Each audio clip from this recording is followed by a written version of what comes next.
Guys, here we have diffraction pattern and interference pattern, and the diffraction pattern is represented by this blue color and interference pattern is represented by this red color, right? And what we are going to do is we are going to find number of fringes, number of interference fringes inside of this central maximum of this diffraction pattern, and we are going to prove that is right. Now to find the number of fringes, number of interference fringes inside of the central maximum, we use this equation, that is 2 times d divided by a. D is the distance between these two slits and divided by slit width. So we know that distance between the slit is 0.5 millimeter. So this is going to be 2 times 0.5. Since we have both the same unit, we don't have to write it. So this is going to be just 0.5 over 0.1, and that's going to give us 2 times 5, and that is equal to 10. So we are going to have 10 interference fringes inside of the central maximum of this diffraction, central maximum of this diffraction pattern. Now the way it's going to be is we are going to have a central one that is big, right? And after that we are going to have 4 full fringes and half of this maximum. And on the other side we are going to have 4 full fringes, half of the maximum. So in that way 4 full center, that is 9, and then we are going to have this half that add up to 10, and that's how we get this one.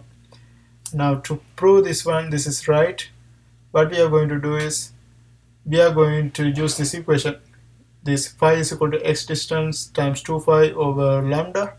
So here we can use the same equation for diffraction and interference, but for diffraction it's going to be a little bit different. So for diffraction on a single slit, we use beta is equal to x distance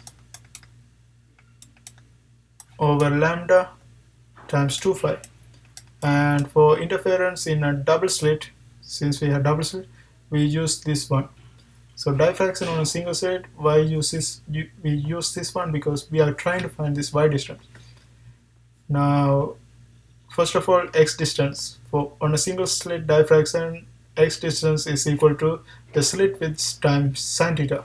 So instead of this one, we can write beta is equal to a sine theta over lambda times 2 phi. And here beta represents the phase difference, and phase difference for a diffraction pattern occurs when we have two minimums. So 2 minimums happens when we have full cycle, and full cycle occur when we have full cycle, that is equal to 2 phi. So we can find minimums when we have 2 phi. So we can replace this beta with 2 phi, right? And if you notice here we have 2 phi cancels. So we are going to have 1 is equal to a sine theta, but here we are going to deal with very small angles. For very small angles, sine theta can be written as tan theta. You can also write theta, but here tan theta is very useful because we are going to use opposite over. So if this is theta for diffraction, right? Theta, and that's going to be opposite over adjacent, and that's going to be let's put tan theta first, tan theta over lambda, and a times opposite is lambda over, actually that is y, I don't know why I put lambda, actually y, opposite is y divided by L, and also we have a lambda on the bottom. Now here what we are going to find is we are trying to find this y. Let's try this one clearly. A times y divided by L lambda, right? Here we are trying to find this y. So y is going to be equivalent to L times lambda divided by A, and L is 2 meter, and we have this lambda is wavelength, that is 500 nanometer. So 500 times 10 to the power of minus 9 divided by the slit width, that is 0.1 millimeter, 0.1 times 10 to the power of minus 3, and if you calculate this one, you should get 0.01 meter, and that is equivalent to 1 centimeter, right? So we found out this distance is 1 centimeter. And why is this helpful? Because if we know this distance from center to this minimum, we can find the fifth maximum, because we are going to have fifth maximum of this fringe, because first maximum at the center and the second maximum right here, third maximum right here, fourth maximum right here, actually first, second. So after this center, we are going to have 1, 2, 3, 4. This fifth maximum is at this location, exactly at the minimum, right? So if we find this fifth maximum from the center, and that distance should be equal to this y distance, because that's where this one also located.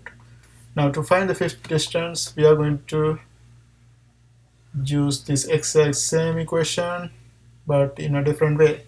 So here phi, so phi, we know that for a maximum, actually for a minimum it's 1 phi, so for a maximum it's 2 phi. So for the first maximum it's 2 phi, for the second maximum it's 4 phi, and for the third maximum it's 6 phi, and now you can already see the pattern. So fifth maximum occurs when we have 10 phi. So whatever the number of maximum, you have just multiply by 2. So the phase difference is phi, so that's 10 phi at fifth maximum. So 10 phi is equal to x distance. Now for the interference pattern, the x distance is going to be the slit distance between the slits, that's d sine theta divided by lambda times 2 phi. Again we have 10 phi, 2 phi, 5 phi cancels, and 2 times 2 and phi can be cancelled. That's going to give us 5. So this is going to be 5 right here, right? Now this can be written as 5 is equal to d sine theta. Again we are dealing with very small angle. Instead of sine theta we can write tan theta. So d times tan theta over lambda. Again tan theta is going to be opposite over adjacent. So that's going to be again d times opposite is y over L times lambda. That's equal to 5. Now let's rearrange this one. So y is equal to, so we are going to have the same number. We have to prove that we have to get same number. Then only these two should be correct, right? Because the first minimum of this one and the fifth maximum of this one should be exactly same location. So y is equal to 5L lambda over d. Now we can go ahead and plug the values. 5 times 2 times the wavelength is 500 nanometer. 500 times 10 to the power minus 9 divided by d, that is 0.5 millimeter, right? And if you calculate this one, you will get exactly same answer. You will get 0.01 meter, and that's equal to 1 centimeter.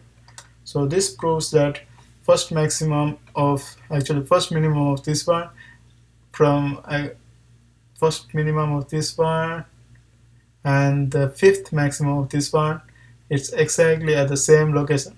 So 1 centimeter, 1 centimeter, and therefore this one gives the correct values.